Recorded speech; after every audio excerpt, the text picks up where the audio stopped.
Today's topic is Marriage. Oh, wait, just marriage. It's marriage. Uh, the video for the week is actually a pretty solid intro on marriage. It covers it as a vocation and as a sacrament. And before we dive into the questions, we're going to look at a few interesting points on the topic overall. So I think everyone can tell you what marriage is, of course. I think probably one of the big questions that you might get or that you might have heard of or that maybe you even struggle with yourself is the difference between annulment and divorce. An annulment is not the same thing as a divorce. Remember, as a sacrament, a marriage cannot be dissolved. So what happens when you feel like things aren't going correctly? Well, an annulment states that the marriage was not a valid sacrament in the first place, and therefore the parties can separate without issue. It's not as easy as that. You can't just go in and say, well, it's not working out. We know we can't be divorced, but we can just go ahead and get an annulment. That's not quite the way it works. The church has really come a long way on how it deals with annulments, and it probably has clearer guidance than ever before. And it's working really hard to help people better understand the bad situations they might find themselves in and how to properly deal with them. Remember that the church is continuing to work hard to help us remain in a state of grace so that we can fully participate in our sacramental life.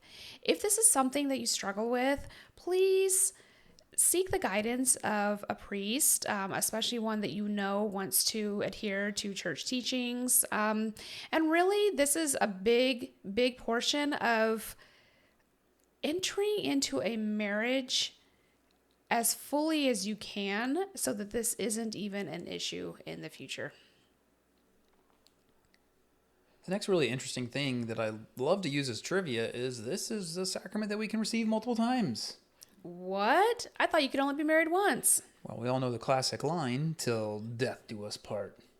Yeah, when one party dies, You can validly get married again. There's absolutely nothing wrong with that, and people can find a valid marriage later in life. Another really essential thing about a Catholic marriage and really any Christian marriage is that we are called to be open to life, called to be open to have children. Children are the supreme gift in a marriage, and they're not something that just, comes along because you're married. It's just another thing you do. Buy a house, get a job, buy a car, get a dog, have children. No, they are the fulfillment of the marriage. And Humanae Vitae, Pope Paul VI's encyclical letter tells us that the unitive and procreative act in a marriage is inseparable. We have to be open to that. And it is kind of a tough one, but it means full trust in God's will for us. Not trust like, yeah, I trust what God is telling us in everything we do, but truly having that self-sacrifice, just putting your doubts and your fears on the cross with Jesus and really giving yourself as a married union to what God has in store for you. And it is a tough concept for a lot of people to have. And that is actually one of the questions that we didn't care for in the sheet. He said it's not necessary you have as many children as you're able to. No, but you are called to have as many as you are physically or financially able to. It is illicit to unnaturally stop that procreation of new children. That's all not to say that we don't understand that some people can't have children. As noted in 1654 in the Catechism, spouses to whom God has not granted children can nevertheless have a conjugal life full of meaning in both human and Christian terms. Their marriage can radiate a fruitfulness of charity, of hospitality, and of sacrifice.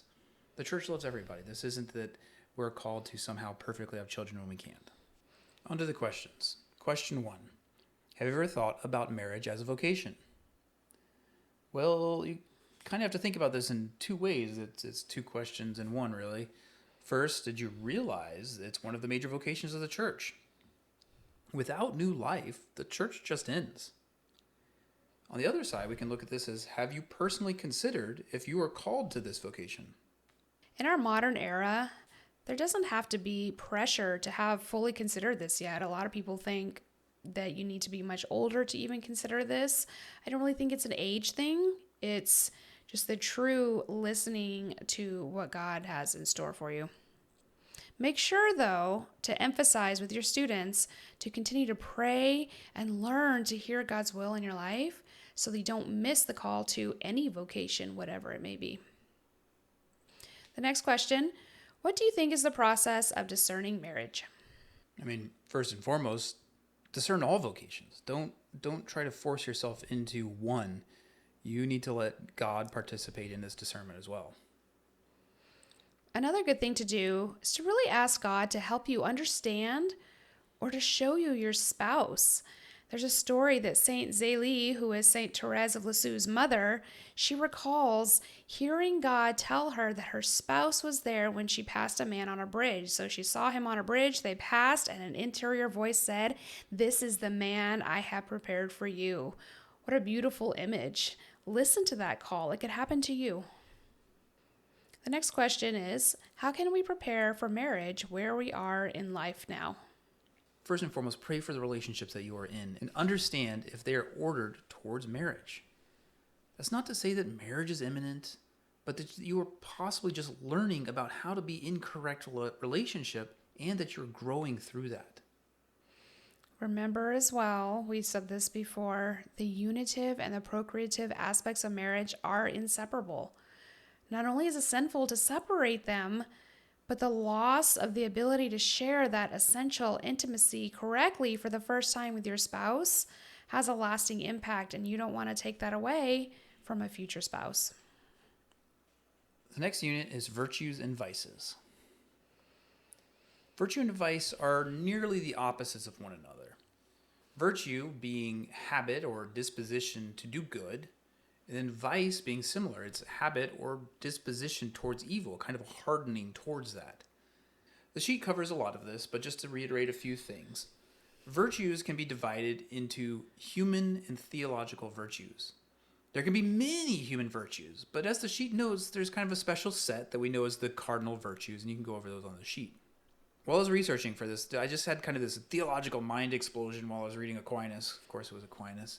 But it's that you can really start to understand these categories of the virtues, both human and theological, when we realize that man is physical and contains a soul. The two categories here speak to those directly. We have the human, the theological. And if you just really kind of start to ponder that, it's really eye-opening to think about. Go read Aquinas for more, but it really kind of blew my mind while I was preparing for this. On the other side of this, also note that the vices are not limited in number, kind of like the human virtues. There's not a limit to these. It's a tendency or a pattern of growth. But we do also classify them against the capital, again, not the deadly, but the capital sins. Yeah, the key takeaway here is that vices are not individual, particular instances of sin. They're that ongoing habit that is keeping you from doing right. So since we're studying confirmation here, it's worthwhile to use Aquinas' list to show how the virtues correspond with the gifts of the Holy Spirit. Aquinas actually wrote about this, and since many of the students felt like they didn't even understand or couldn't even name what the gifts of the Holy Spirit are, we thought this would be a great way to help review them. The key distinction about virtues and gifts is that virtues operate under human reason that's prompted by grace, whereas the gifts operate under the Holy Spirit. So you, as a human, can use the virtues when you want, but the gifts can only operate when the Holy Spirit wishes. Okay? And through confirmation, we perfect those virtues. That comes from the Catechism.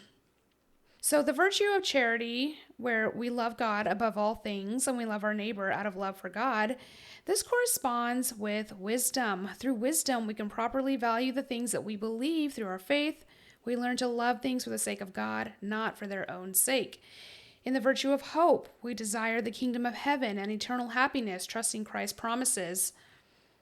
And this corresponds to the gift, fear of the Lord, meaning that we obey the Lord out of respect for him. We have the desire not to offend God. In the virtue of faith, we believe in God and all that he has revealed to us. Here we have two gifts: understanding, which allows us to grasp the truths of our Catholic faith, and knowledge, that gives us the ability to actually judge things according to Catholic truths. Next virtue, prudence, which is using practical reason to discern our true good in every situation, aligns with counsel, which is that it allows us to best judge how we should handle a situation. The virtue of justice is that constant and firm will to give to our neighbor and to God, respecting the rights of each human. We align this to piety, the desire and willingness to worship and serve God out of love rather than out of a sense of duty. All right, this one is tough. Fortitude, firmness in difficulties, and constancy in the pursuit of good, strength to resist temptation and overcome obstacles in the moral life. Okay, really, this is the easy one. It aligns with the gift of fortitude. It gives us the strength to follow through with the gifts that the Holy Spirit gives to us. Fortitude is not the absence of fear, but rather what gives us the strength to suffer. And finally, temperance. The virtue of temperance moderates the attraction of pleasures and provides balance in the use of earthly things. It keeps desires with the limits of what is honorable. Now, the virtue of temperance does not have a gift that is directly assigned to it, but Thomas Aquinas applies the gift of fear of the Lord, since fear of the Lord drives someone to restrict himself from forbidden pleasures. Fear of the Lord means that we obey the Lord out of respect for him. We have the desire not to offend God, and that is how we can apply that one to the virtue of temperance. The questions for this section can feel very straightforward and short to answer, so we're going to do a quick lightning round of them just to make sure we're all on the same page. How can we tell if something is a virtue or vice? Is it good or is it evil? What would happen if we all lived virtuously? It'd be awesome. Are vices or human choices the cause of evil? We're talking about sin. Sin is us choosing to do something against God's will. Vice is just a hardening of our still choices that we have made. Right. Vice does not take away human choice. It is not something that we have no control over. What are the practical ways that you can avoid falling out of virtue or falling into vice? I hope this is a continuing conversation from throughout the year as we've been talking about how we grow our faith life, grow our participation in God's will in our life, and that we're praying, we're creating that relationship of love, and that is the answer. We hope you have a good class here. This is a pretty tough topic. It's a pretty tough theological and philosophical topic, but it's good for the students to know and really start thinking about how their choices lead to those habits, and we want their habits to be good and virtuous instead of bad and full of vice. Have a great class. Bye.